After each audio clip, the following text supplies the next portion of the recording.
Like the video, subscribe to the channel and press the bell icon for latest video update. पिछले class में हम लोग प्रथम कोटि अभिक्रिया की समाकलित वेग समीकरण और उसके बाद उसका हमने पढ़ा था अंतराल सूत्र के बारे में। और आज का अपना उसी के अंदर प्रथम कोटि अभिक्रिया के अंदर ये अगला टॉपिक है विल्हेल्मी समीकरण से प्रथम कोटि अभिक्रिया का स्पष्टीकरण। तो इसके लिए समीकरण 4 का उपयोग करेंगे हम लोग। समीकरण 4 से समीकरण 4 क्या थी? समीकरण 4 थी, याद कीजिए, लोग आधार n r बराबर माइनस के टी प्लस लोग आधार n r नॉट। यही थी समीकरण।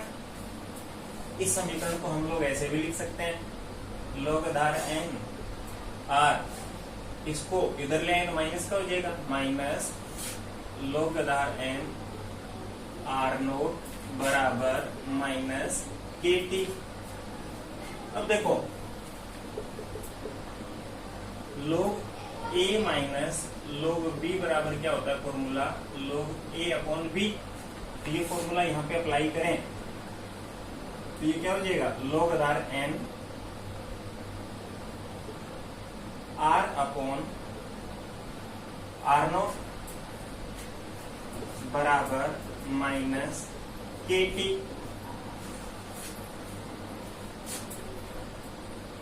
या इसको ऐसे लिख सकते हैं, r बराबर r अपॉन r नोट बराबर माइनस के टी अपॉन लोग आधार n। अब देखिए, 1 अपॉन लोग तो होता है एंटी लोग। 1 अपॉन लोग क्या होता है? एंटी लोग। और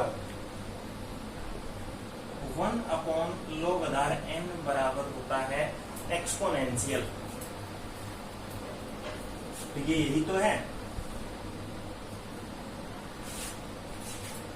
भाई। इसको ऐसे ना लिखे तो ऐसे लिख सकते हैं, 1 अपॉन लोग आधार n के टी। तो ये क्या गया? r अपॉन r नोट बराबर 1 अपॉन लोग आधार n होता है एक्सपोनेंशियल, एक्सपोनेंशियल माइनस है के टी। या r बराबर r नोट एक्सपोनेंशियल माइनस के टी। ये जो समीकरण है ये कहलाती है विल्हेल्मी समीकरण, जो प्रथम कोटि अभिक्रिया की समाकलित वेग समीकरण को ही एक तरह से क्या कर रही है? स्पष्ट कर रही है। तो ये विल्हेल्मी समीकरण से प्रथम कोटि अभिक्रिया का स्पष्टीकरण। अपने को एक तो फॉर्मूला क्या काम है? लोग a माइनस बी बराबर क्या होता है? लोग a अपॉन बी। और 1 अपॉन लोग आधार n बराबर होता है एक्सपोनेंशियल, और 1 अपॉन लोग बराबर होता है एंटी लोग। ये फॉर्मूले अपने को ध्यान में रहने चाहिए। तो r बराबर क्या आ गया? r नोट एक्सपोनेंशियल माइनस से के टी। इसके बाद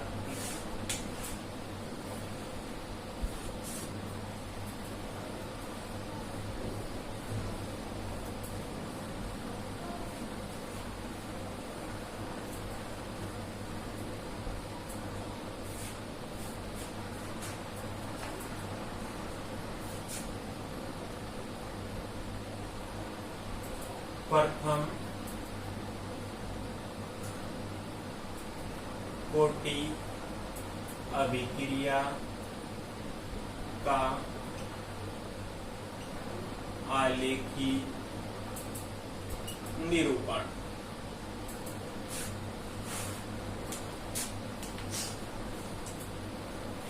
सबसे पहले पहला आरेख अपन खींच रहे हैं समीकरण 6 से। और ध्यान करें तो समीकरण 6 क्या थी? k बराबर 2.303 अपॉन टी लोग a upon a minus x। यही थी। इसको देखो ऐसे लिख दें, log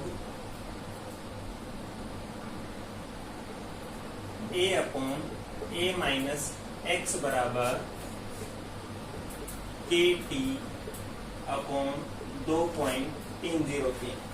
देख समीकरण नंबर हो गई है 10। इससे पहले लास्ट समीकरण थी अपनी 9। ऐसे लिख सकते हैं भाई, वजन गुणा किया तो के टी 2.303 नीचे आ गया, तो log a upon a minus x बराबर क्या आ गया, के टी अपॉन 2.303। समीकरण 10 क्या है,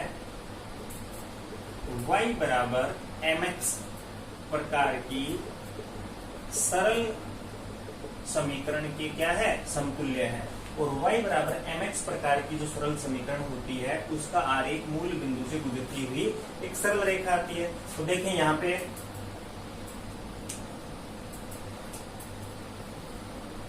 y तो क्या हो गया, log a upon a minus x, और m की चर्चा करें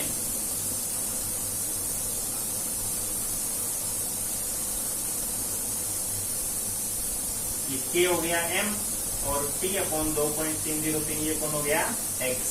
इसका अर्थ क्या हुआ कि log a upon a minus x और t अपॉन 2.303 के बीच में आरेख खींचे तो मूल बिंदु से गुजरती हुई सीधी रेखा प्राप्त होगी। और इस रेखा का जो ढाल है वो किसको प्रदर्शित करेगा,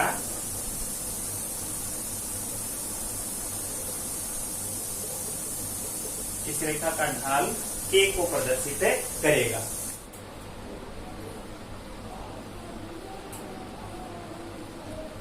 इसके बाद समीकरण 10 जो अभी अपने को प्राप्त हुई,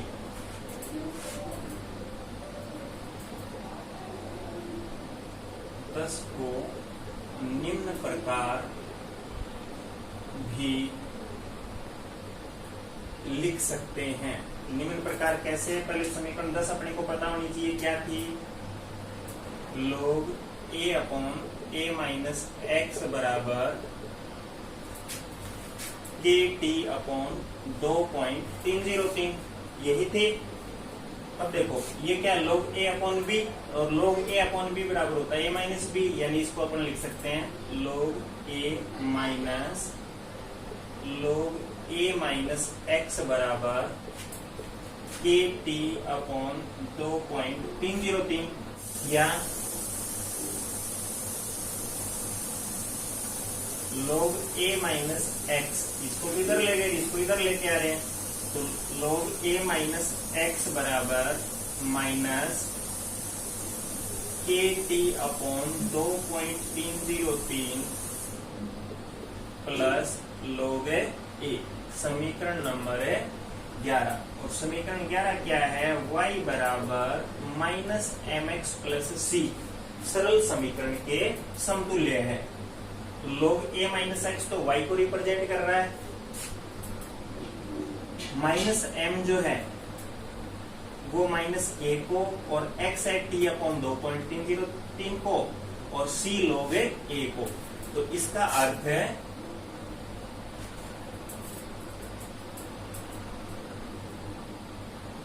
log a माइनस एक्स और t अपॉन 2.303 के बीच में आरेख खींचे तो एक सरल रेखा प्राप्त होती है। और इस रेखा का जो ढाल है वो माइनस a को, और ये जो अंतःखंड है ये log a को प्रदर्शित करता है।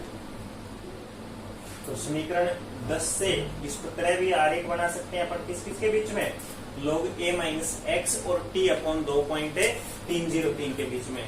तो एक सरल रेखा प्राप्त होगी और इस रेखा का ढाल माइनस के और अंतःखंड है वो log a को प्रदर्शित करेगा। इसके बाद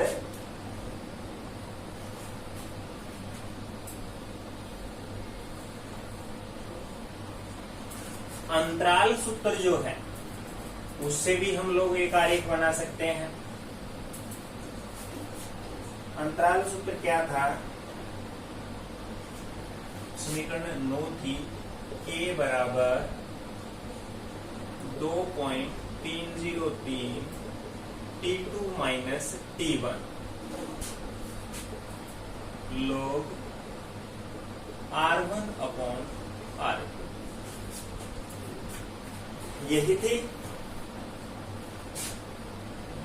इसको ऐसे लिख सकते हैं k बराबर 2.303 T2 माइनस T1 लोग R1 क्या है, R क्या होती है, समय t के ऊपर सांद्रता, उसमें t पर सांद्रता कितनी होती है 1 minus x, sorry a minus x, क्योंकि प्रारंभिक सांद्रता a थी तो इसको लिख सकते हैं a माइनस x1, और R2 समय t2 के ऊपर सांद्रता है तो a माइनस x2। इस समीकरण को अपन ऐसे भी लिख सकते हैं कि log a minus x1 upon a minus x2 बराबर k T2 minus T1 upon 2.303। समीकरण नंबर शायद होगी 12। ये समीकरण क्या है, y बराबर mx प्रकार की सरल समीकरण के समतुल्य है। तो इसका अर्थ क्या हुआ कि हम लोग आरेख खींचें इसके बीच में भी कि log a minus x1 log a minus x1 upon a minus x2 और T2 माइनस T1 के बीच में आरेख खींचे तो y बराबर mx प्रकार की सरल समीकरण का मूल बिंदु से गुजरती हुई सीधी रेखा प्राप्त होती है। तो इस रेखा का जो ढाल है वो किसको प्रदर्शित करेगा,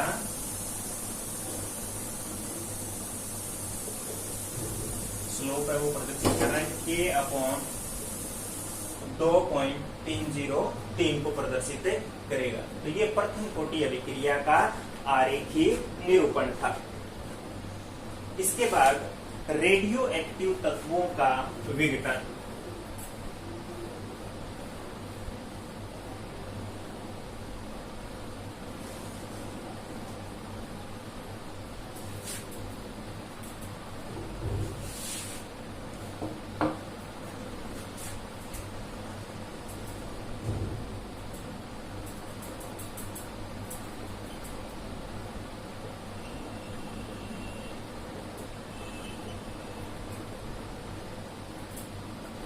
देखिए, रेडियो एक्टिव तत्वों का विघटन प्रथम कोटि की अभिक्रिया होती है, हमेशा याद रखने वाली बात है। क्या होती है,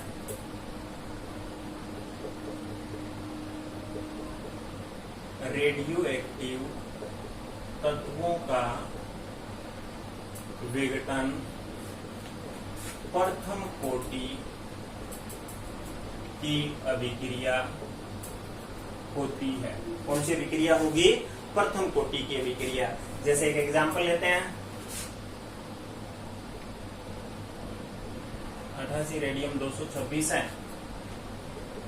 तो इसे एक अल्फा कण और 86 रेडियम 222। ये क्या है, रेडियोएक्टिव तत्वों का विघटन है। कौन सी अभिक्रिया, प्रथम कोटि की अभिक्रिया। इनके लिए समाकलित वेग समीकरण लिखें तो उसको लिख देते हैं k बराबर 2.303 अपॉन टी log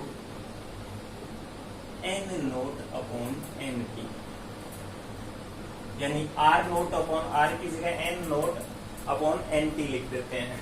तो यहाँ n नोट तो क्या है, रेडियो एक्टिव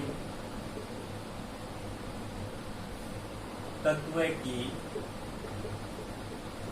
प्रारंभ में सांद्रता है, Nt